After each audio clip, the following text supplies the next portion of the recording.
We're talking Arizona Fall League baseball today as we got some Cardinal prospects playing in the Arizona Fall League, and we're also giving a postseason update and reaction to the latest news and updates in both American and National League Championship Series. It's going to be a fun one on today's episode of Locked On Cardinals, so stay tuned.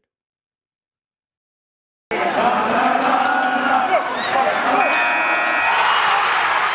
are Locked On Cardinals, your daily St. Louis Cardinals podcast, part of the Locked On Podcast Network, your team every day.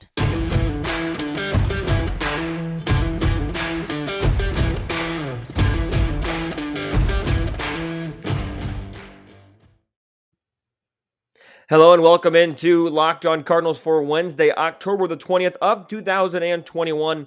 I am Lucas Smith, your host for the show. If you're watching on YouTube, you can see my name right here along with the Twitter handle at LJ Fastball. Thanks for tuning in, making Locked On Cardinals your first listen of the day each and every day.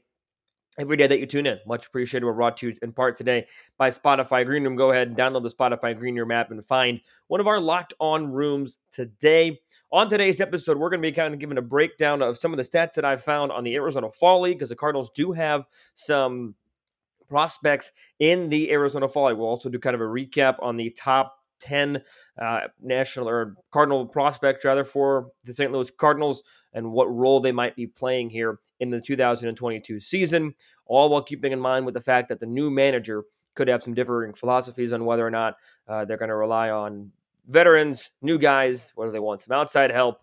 That all remains to be seen. We're kind of breaking down some prospects today, breaking down some of the Arizona Fall League numbers, although a couple of them are pretty brief. For example, Jordan Hicks only has one outing, so we'll break that down as necessary. But we're going to go ahead and get into the action today. We're going to start with the hitters, because the hitters to me intrigue me a lot, because you have a top prospect in Nolan Gorman. Nolan Gorman is the Cardinals' number one prospect according to MLB.com. He has done wonders hitting across all levels that he has played. You look at his minor league stats for the season in 2021, very, very solid. 279 average, 333 on base, 481 slugging for an 814 OPS, hit 25 home runs across AA and AAA, 75 runs driven in. He walked 38 times in 480 at-bats, 119 games. The power took a little dip in the AAA when he first went up. He played 76 games in AAA compared to just 43 in AA, and hit just 3 more home runs, 14 at triple, 11 at double. But this is a trend that we've seen with Nolan Gorman. Gets off to kind of a slow start, but then is able to adjust and make an impact for himself a little bit later on. What's kind of ironic there with Nolan Gorman is that he has 1 home run this season. His stats in 5 games at the Arizona Fall League: 5 games, 14 at-bats, a home run, 3 runs driven in, 5 walks is huge. In 5 games, just 14 at-bats, a slash line of 357, 526, 571 slugging, a 1098 OPS. So again, I understand that it's just 5 games, but nevertheless, going 5 for 14, scoring 7 runs as well is very impressive. It shows that Nolan Gorman might not just be the light tower power that we have that we come to think about when we think of Nolan Gorman. Because when you think of Nolan Gorman, at least when I think of Nolan Gorman, you think of all the stories of him hitting just monstrous home runs, and now he has just have an extreme amount of power. He's going to be this huge power hitter when he comes up, and he very well might be this power hitter. I'm not saying he's not going to hit for power once he hits the major leagues, but we see him drawing some walks at the Arizona Fall League. We've seen him drawing some walks at the minor leagues. He's got a great eye at the plate. Hoping to get Arm Layton on this show, host of Locked On MLB Prospects, in the next couple of weeks to kind of give an update on the prospects and what he has seen following prospects across Major League Baseball every single day. So looking to get him on here pretty soon for maybe a little bit more in-depth of a breakdown. But those early numbers from Nolan Gorman are good. The Cardinals sent out a number of people to the Arizona Fall League. The list that they sent out: Jordan Hicks, Lars Nootbaar, top 10 prospects, Nolan Gorman, Zach Thompson, in addition to Brendan Donovan, Andre Palante, Jake Walsh, and Juan Yepes. So it's quite a group that the Cardinals sent out there, all playing for the Glendale Desert Dogs this season. Glendale Desert Dogs are made up of the White Sox, Astros, Angels, Dodgers, and Cardinals farm systems. And I think that Nolan Gorman is just going to look for more playing time and more development. He's one that I think when you're at the minor league level, hitting all these home runs, it can be easy to just get home run happy. Gorman could be a guy that's saying, okay, I'm hitting all these huge bombs, and that's that's going to be my thing. I'm going to hit the home runs, and that's all I need to do is hit home runs. But now we're seeing him hit for a little bit of a better average than he did early on in his career, drawing more walks than he did early on in his career. Because if you look at it, his overall numbers, 2019, 248 the average, on base at 326, and then the next year the average jumps up to 279 and the on base at 333. So the pitching changes level to level, but the power's there at pretty much every level. The average got higher from high A to from low A to high A rather in 2019. We're seeing improvements in a lot of different areas in Nolan Gorman's game, in addition to the fact that he can now play second base, getting some second base reps for the St. Louis Cardinals, because you have another Nolan Arenado. If you haven't heard of him, that's probably going to be occupying the hot corner for a long time coming. But also you have to think to yourself, if Nolan Gorman, he produced at AAA level this season, and if he continues to produce at the Arizona Fall League at this level, and then you think to yourself, okay, the Cardinals are going to get a DH next season. And before you even make any moves, you have to bring this thought process into consideration, that do we need to bring in another DH? Because maybe Nolan Gorman can be our DH. You keep Tommy Edman at second, you keep Nolan Arenado at third, and have Gorman be the DH. Or you move Edman over to shortstop, you move Gorman to second base, you sign a Kyle Schwarber type player for the DH position. All these things can come into effect, but I think what Nolan Gorman is showing right now is that he's the real deal. He's going to produce. He's hit at every level. He's continuing to hit early on in the Arizona Fall League. And the Glendale Desert Dogs play again tonight around 6:30 local time in the Mountain Standard Time Zone. So it should be about 7 o'clock here, 7:30 in the Central Time Zone. Not sure where you're watching it from, but Nolan Gorman is showing us that he's legit. He's got left-handed light tower power. He can hit for a high average. He draws a lot of walks. Get a good sense of what the strike zone is, which is a key in today's game with how nasty some of these pitchers are. I think Gorman is just proving to us that he's ready. And if you want to say, well, he's not ready because he's only facing Arizona Fall League, look at what he's doing against like competition in AAA and at other minor league levels. He's produced. He's put up the numbers. He's put in the work. I think Gorman could contribute highly to this team in 2022. I really do. I think that he could be even farther along than a Matthew Liberatore, because Liberator's numbers weren't outstanding at the AAA level, and Gorman ended up having some pretty solid numbers. And it's not all about numbers. The systems themselves know so much more about what numbers, what goes into the numbers, right? They have all the video and everything that they need. But Nolan Gorman, with looking at just the numbers and looking at the track record that he has put up, it's been beneficial for me to see that, okay, he can produce. Another Cardinal hitter that I'm going to talk about, Lars Nootbaar, who has 4 games, 16 at-bats, 4 runs scored. He's got 3 home runs, 5 RBIs, walked twice, struck out 6 times, slash line 250, 368, 813, an OPS of 1.81, or 1.181, 1,181. So he's in for a lot more power. I think this is something, and this is something that he's talked about, that he's always had kind of a very level swing. If you're watching on YouTube, you can see the level that I'm kind of doing, kind of old-fashioned bat-to-ball mentality. I think he wants some more power in his game, and he's showing that. Not only that does he say, because a lot of people can say that, yeah, I want more power, I want more this and that, but then that the swing stays the same and nothing really changes. Lars Nootbaar is showing that he has the ability to change, and that he has the ability to hit for more power. And that is something the Cardinals really, really need off the bench. Because I don't think, barring any injury, knock on wood, the Cardinal outfield opening day in 2022 will be Tyler O'Neill in left, Harrison Bader in center, and Dylan Carlson in right. I have zero problems with that. I thought that outfield will be fine in 2022. But you need a fourth outfielder. And Lars Nootbaar had his moments in the regular season in 2021. Don't get me wrong, but at that point in time, was he going to be a full-time fourth outfielder? It was questionable. But if you have somebody now off the bench that can play a fourth outfield spot, give those guys a day off, and now provide some power behind that, you're down by 1, you got a runner on first base, you want 2 outs, you've got a pitcher spot coming up. Let's send up Lars Nootbaar because he can hit one out of the ballpark. I don't think we had a lot of confidence in Lars Nootbaar hitting one out of the ballpark in 2021 because the swing just wasn't designed for that. And if you look at his numbers across the regular season in the minor leagues over his career, the type of swing that he has shows that out. He's been playing the minors since 2018. He has not hit more than 7 home runs in a season. He hit 2 in 2018. He hit 7 across 3 different levels in 2019, 5 of those 7 coming at an A-ball in Peoria. And then in 2019 at the AAA level, he had a very, very solid numbers of 308, 404, 496 slash line, so getting on base at a very high clip, and a 900 OPS, but 6 home runs. 6 home runs and 117 at-bats is solid. Don't get me wrong, but that swing just wasn't going to be designed for a lot of home runs. So if he can keep the approach to the plate the same in terms of still having that high on-base percentage, because a 404 on-base percentage is remarkable. He slugged 496 and had an OPS of 900, so he's getting on base and he's getting extra base hits because in addition to those 6 home runs, had 2 doubles and a triple. So the power was starting to come around a little bit for Nootbaar this season, and he's continued that progress into the Arizona Fall League. The Arizona Fall League is all about development. And right now, Nolan Gorman and Lars Nootbaar are showing the St. Louis Cardinals that they can develop and that they are developing at a good enough rate and that they know what they're doing and that they can produce and be positives for this team moving forward, and that they can both contribute to this team. Because I think it was in question as to whether or not Nolan Gorman and Lars Nootbaar would make the opening day roster. If they continue to put up numbers like this and the signings and the offseason works out in their favor, Nolan Gorman and Lars Nootbaar very well could be on the opening day roster. And the fact that you just have a person named Lars Nootbaar on your roster, that's just a plus, no matter what kind of skill he brings to the table. But nevertheless, if he's able to have that awesome name, awesome personality, and produce, he made a couple of fine catches in the outfield as well. Defense seems to be average to above average. That's a great bench bet that the Cardinals haven't had. Because, yeah, you had Matt Carpenter off the bench, but then you didn't really have too many power options behind Matt Carpenter to come in and say, hey, okay, come in and hit a home run. Not that every bench player needs to be able to hit the home run ball, but you need to have a couple. Because even if you want to say Andrew Kisner's got some power, you're not going to pinch hit your catcher in the 7th inning of a game, because then if Yadi gets hurt or if game goes to extras, then you got no backup catcher except for your emergency catcher, Mundo Sosa.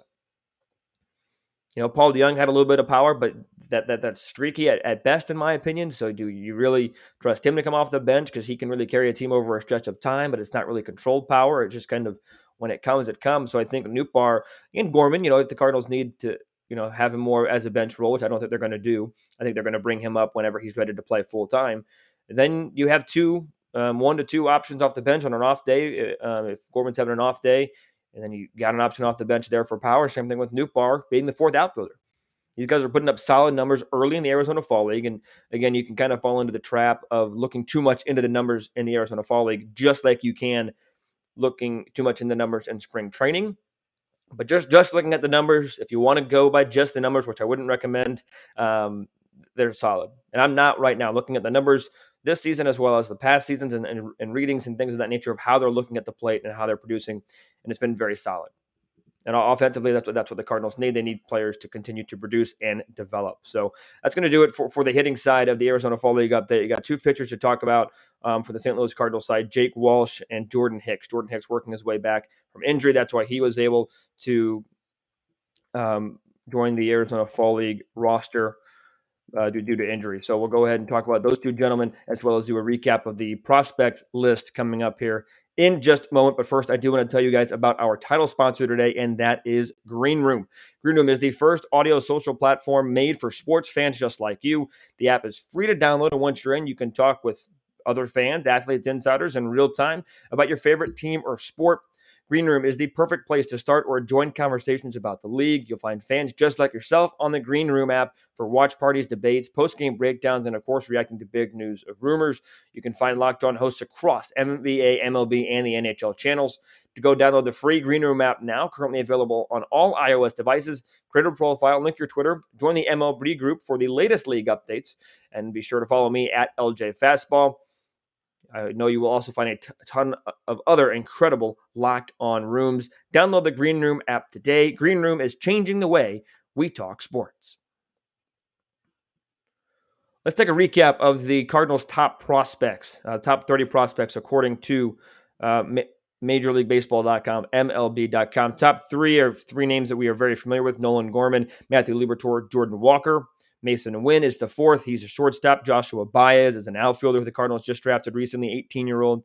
Michael McGreevy, Cardinals also just drafted him recently. He's 21. Ivan Herrera, the 7th. Zach Thompson, the 8th. Malcolm Nunez, Nick Plummer round out the top 10.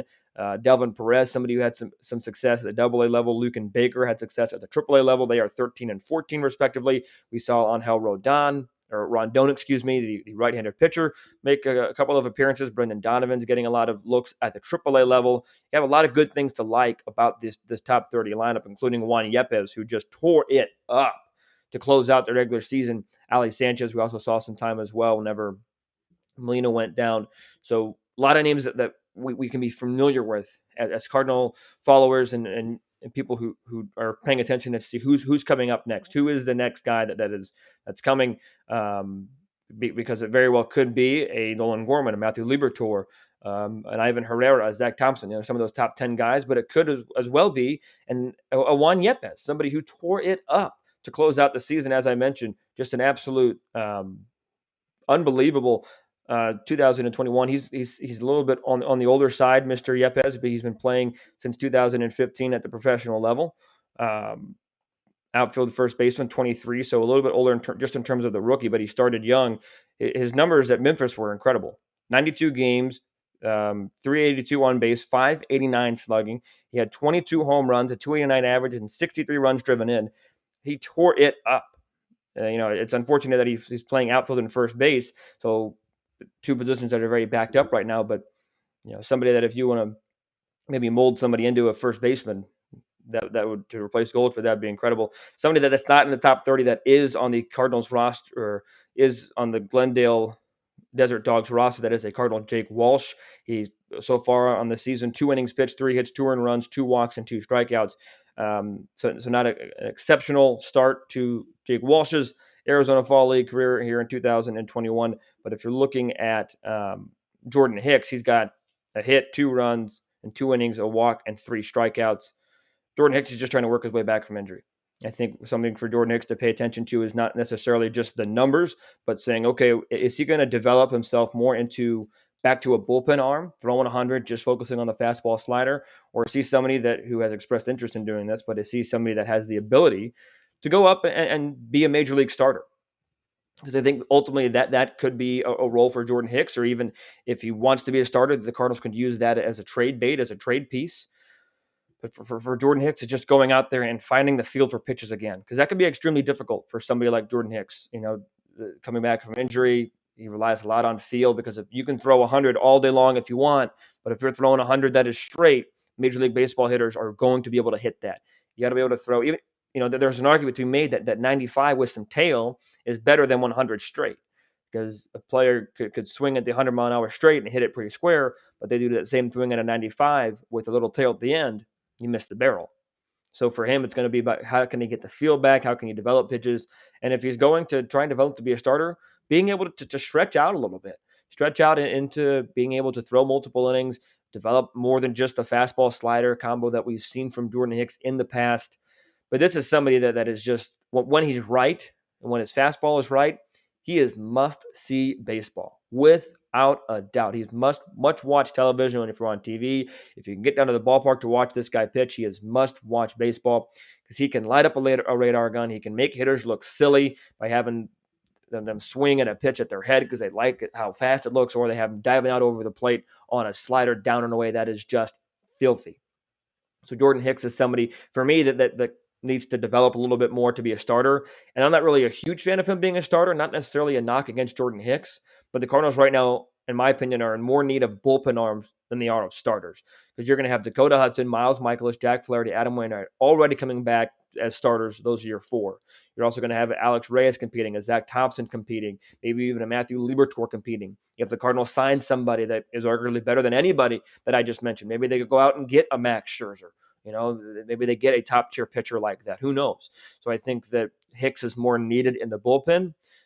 If the Cardinals want to go give him a shot at the starting rotation role and he goes out and outperforms everybody, great, start him. I got no problem with that, because I think that if he's able to develop a couple more pitches off of the fastball slider, that could be deadly as well as there. But if he's able to control the fastball and slider alone, that could be lethal. Coming out of the bullpen, then you got a new big 3. If Reyes goes as a starter, you got a new big 3 in Gallegos, Cabrera, and Jordan Hicks. That could be lethal in and of itself. And I'm not saying I think Giovanni Gallegos should be the closer, but if you let Hicks settle into more of a setup role, not a mop-up role, but a setup role, then that could be hugely beneficial for this bullpen, because, like I said, in my opinion, this Cardinal bullpen is in more need of arms right now than the Cardinal starting rotation. Both could use some improvements, but I think that Jordan Hicks If it were me coaching and me making the decision, I'm keeping Jordan Hicks in the bullpen. I'm developing him as a bullpen arm. If he wants to develop a couple more pitches to try and help himself out a little bit and make him a little bit more deadly out of the bullpen, the ability to go 2 or 3 innings, be more of a middle to long reliever than a closer setup, then that's great. Develop an extra pitch, develop more of a changeup than he has right now, and go from there. But I just think because of the necessity within the Cardinal organization for bullpen arms, more reliable bullpen arms, I'd like to see him stick in the bullpen. So those are the numbers so far. And as I mentioned, the Glendale Desert Dogs do play tonight against Peoria over in Arizona Fall League. So if you're able to find a way to catch that, we'll recommend. But also, we've got 2 postseason games tonight, and they are going to be doozies because we've got a Game 5 of the American League Championship Series, a pivotal Game 5, and another pivotal Game 4 in the National League Championship Series. 2 big games tonight in the postseason. So if you're missing the Arizona Fall League games, I don't necessarily blame you because we got some big games tonight in the Major League Baseball playoffs.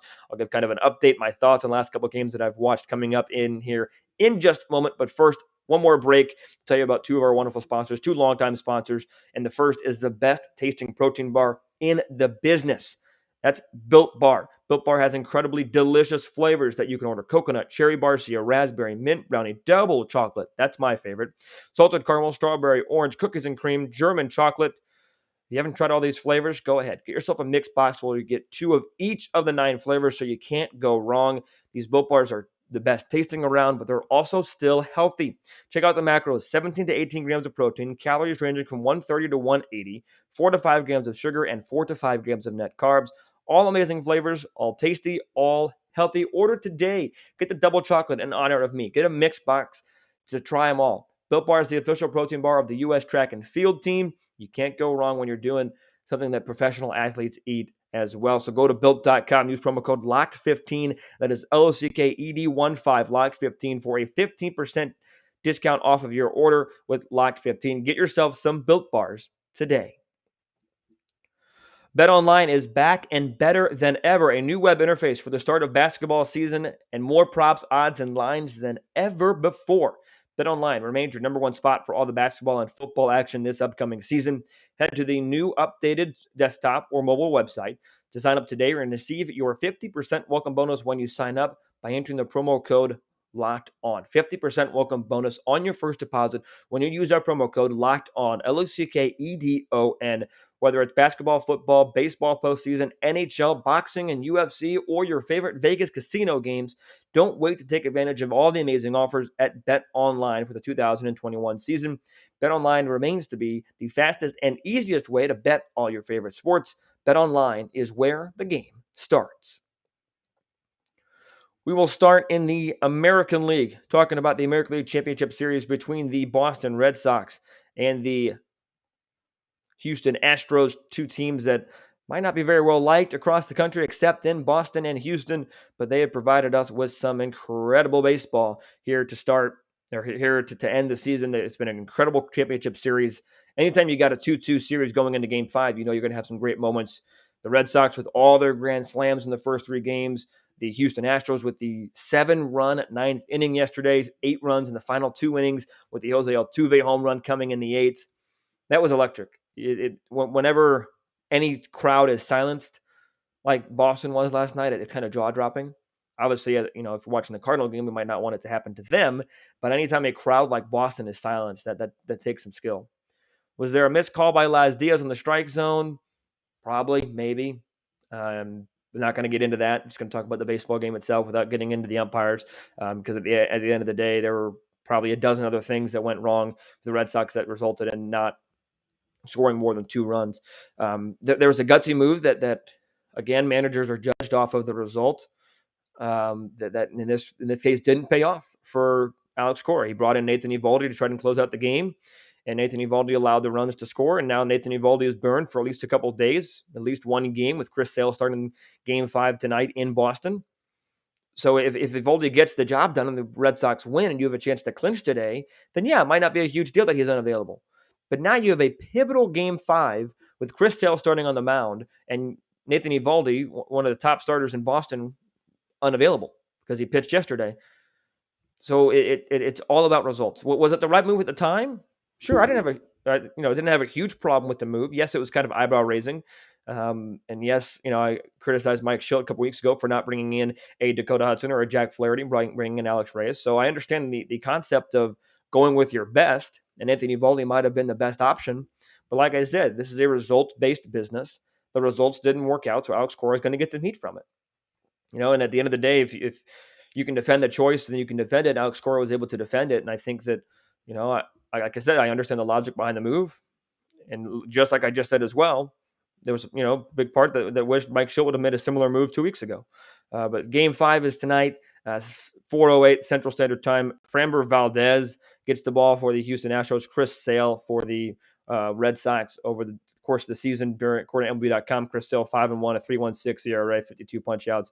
Framber Valdez 11-6, 3.14 ERA, 125 strikeouts, a 7.7 ERA, 1 ERA so far in the postseason for Valdez, and a 14.73 ERA for Chris Sale. A lot of runs, not a lot of innings for these two, so we'll see how that goes as the Red Sox and Astros try to take a Game 5 win. You win Game 5, that's a huge momentum booster, especially if you're Houston, because then you're able to go home and with a 3-2 lead. Didn't work out for them in 2019, but most times, more times than not, you're going to want a 3-2 lead coming back home. To the National League Division Series now, Atlanta not announcing their starter yet. Dodgers going with Julio Urias, 20-3 during the regular season, a 2.96 ERA, 3.06 the ERA, or 3.60 the ERA in postseason play, 1-0 with 12 punch outs on the postseason in October. The 8th inning was magical for the Astros. It was also magical for the Dodgers yesterday, as the Dodgers were able to score 4 runs in that bottom of the 8th inning, thanks in part to a Cody Bellinger home run to take a 6-5 lead. Kenley Jansen strikes out the side at the top of the 9th, and now we got a series. And what was looking like it might be not a very close series, now the outlook completely changes. Jeff Snyder talked about this on Locked On Dodgers. Now you have a 2-1 series. It's a bullpen game for Atlanta that probably benefits the Dodgers, and a 20-game winner, somebody had a sub-3 ERA in the regular season, Julio Urias, despite being young, has some exceptional postseason experience, closing out the World Series a year ago, starting for the Dodgers. So now the advantage in Game 4, in my opinion, shifts to the Dodgers, and then you have a best-of-3 series to close it out. Yes, the Braves will have home field advantage in that quote-unquote 3-game series, assuming the Dodgers win tonight, because the Braves will have the last 2 games at home if you end up going to the 7th game. But the outlook has completely shifted in that series. Game by game, these outlooks can shift, and it did shift indeed for the Los Angeles Dodgers and the Atlanta Braves yesterday. So it should be a good postseason, good finish, wrap up to it. It's going to be intriguing to see who takes the advantage in each of these series, because if the Braves win tonight, that is a huge momentum shifter to the Braves. Yes, you're still going to have to beat LA in LA if you want to finish it in 5, but it's going to be huge, and the Houston Astros can be thankful in the American League side that they have one more game remaining at home minimum, even if the Astros lose tonight. So tomorrow's episode, we're going to kind of bring on the MLB insider clips from Gordon Beckham. They've been recording on Locked On Now and Locked On Today. You've been hopefully seeing those on Twitter. We're going to bring them in, bring those clips in, and I'll break those down, as well as also other Cardinal news and updates. So that's going to do it for me today. Be sure to follow me on Twitter at LJ Fastball. Subscribe to the YouTube channel. Make your second listen Locked On Mizzou, because if you missed it, Locked On Mizzou got a pretty big commit yesterday, or University of Missouri got a pretty big football commit, and Locked On Mizzou, John Miller talked about that, and it was a great episode. So be sure to head over to Locked On Mizzou to listen to his breakdown there. Follow the show on Twitter at LO_Cardinals, and Twitter and Instagram as well. And be sure to join me again tomorrow, talking more postseason baseball and talking more Cardinal baseball. And until I talk to you guys tomorrow, be sure to stay safe, stay well, and have a fantastic rest of your day.